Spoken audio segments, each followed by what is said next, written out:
Kalau misalnya putingku datar atau masuk ke dalam, bisa nggak ya aku menyusui?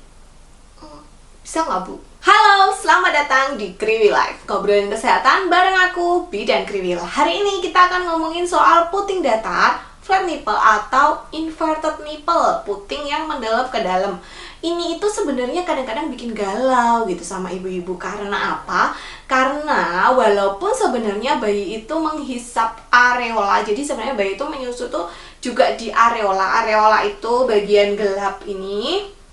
Walaupun memang kalau menyusun juga bukan berarti areolanya tuh masuk ke dalam semuanya gitu ya. Kalau areolanya yang lebar kan pusing juga Bu itu Bu. Tapi bayi intinya tidak menyusu hanya dari puting saja, tapi juga dari areola.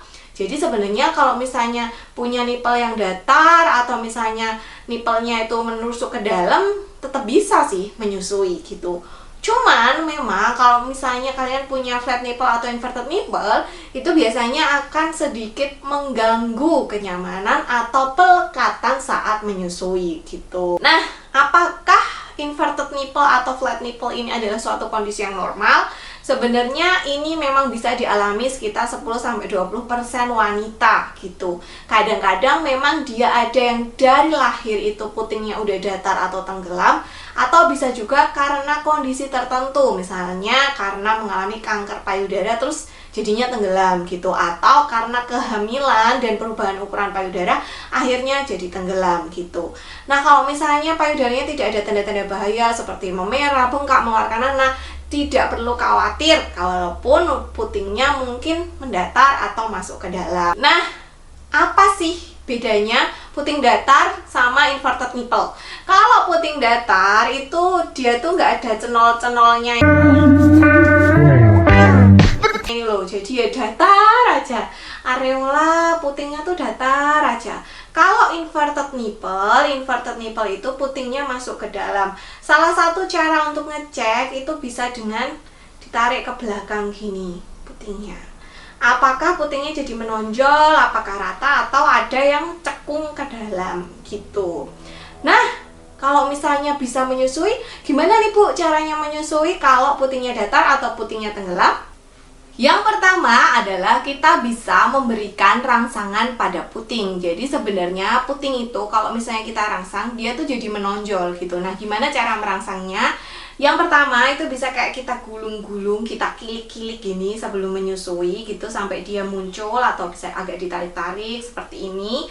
Atau bisa juga dengan mengompres puting pakai kain atau mungkin waslap yang direndam air dingin, air es, atau malah kalau tega gitu ya pakai air es yang bersih, air es matang itu kalian tempelin langsung ke putingnya gitu. Jadi dia kalau kedinginan itu kadang agak mengkerut gitu Bu. Nah, selain itu kalian juga bisa melakukan teknik Hoffman.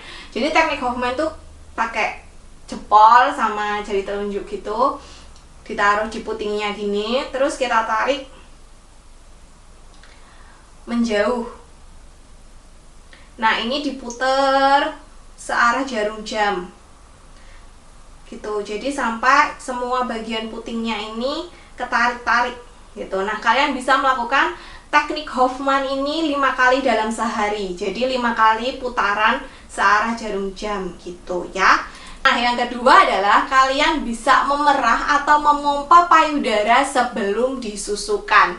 Jadi ini itu tujuannya supaya putingnya jadi keluar. Kan kadang-kadang kalau diperah itu kan kayak ketarik-tarik gitu kan sama pompa asinya. Nah, itu harapannya putingnya ini jadi maju, jadi menonjol gitu, lalu bisa kita susukan. Yang ketiga, kalian bisa pakai alat bantu yang namanya nipple puller atau nipple seal. Nipple puller kalian bisa beli di apotek ada, atau kalian bisa bikin sendiri. Aku sudah pernah bikin videonya, kalian tinggal klik aja link yang ada di atas ini. Nah, nipple puller ini bisa kalian pakai sebelum menyusui, bisa kalian tahan gitu sekitar 30-60 detik tergantung seberapa kuat, karena itu memang agak nggak nyaman. Intinya kalau nggak nyaman, stop dulu, dilepas dulu, baru ditarik lagi gitu ya. Nah, kalian juga bisa menggunakan nipple shield Tapi perlu diperhatikan bahwa beberapa bayi bisa mengalami bingung puting karena pemakaian nipple sheet, tapi nggak semuanya gitu ya. Jadi beda-beda nih tiap bayi gitu. Ada yang setelah pakai nipple sheet ketika putingnya udah menonjol dia nggak mau gitu. Tetap kalau mau menyusu harus pakai nipple sheet. Tapi ada juga yang enggak gitu.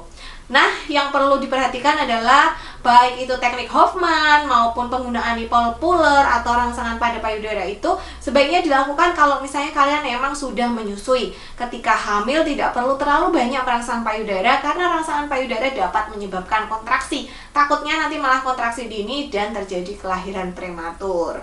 Yang selanjutnya, yang nomor 4, kalian bisa memegang payudara dengan teknik V atau C. Sebenarnya aku lebih merekomendasikan teknik C dibandingkan teknik V. Jadi kalau teknik V itu pakainya jari tengah sama jari telunjuk.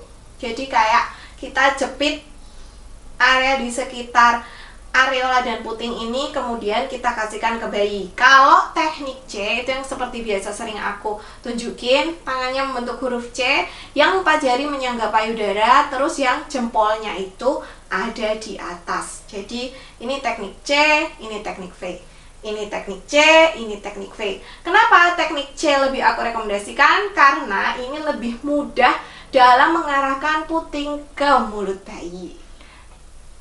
Jadi misalnya ini kita pegang seperti huruf C, 4 jari di bawah, terus jempolnya ada di atas. Nah ini tuh agak kita tarik ke belakang gini, areola yang ada di bagian atas. Jadinya kalau misalnya dilihat itu bagian bawah payudaranya itu lebih maju ke depan gitu, karena kan kayak kita pencet ya. Nah kemudian misalnya ini mulut bayi, kita sentuh-sentuhin supaya mulut bayinya ini terbuka. Kalau udah terbuka, bagian bawah yang agak maju dan agak lebih gemuk karena kan atasnya kita tekan nih, itu kita masukkan tuh ke dalam mulut bayi, pasti lebih mudah. Kalau udah masuk, baru yang atas kita lepaskan. Nah, bayi udah menghisap kan, tinggal kita tangannya tetap huruf C, menjaga supaya puting dan payudaranya itu tidak kemana-mana gitu. Semoga cukup jelas dengan penjelasannya. Nah, kalau misalnya kalian sudah melakukan teknik-teknik yang aku sebutkan tadi dan tetap masih kesusahan untuk menyusui, silahkan hubungi konselor laktasi yang ada di kotamu, konsultasi dengan dokter atau dengan bidan. Tidak perlu khawatir, tidak perlu cemas, tidak perlu stres, karena ibu dengan puting datar sebenarnya masih bisa menyusui. Yang penting tetap sabar dan konsisten karena memang tentu perjuangannya akan berbeda dengan mereka yang putingnya normal.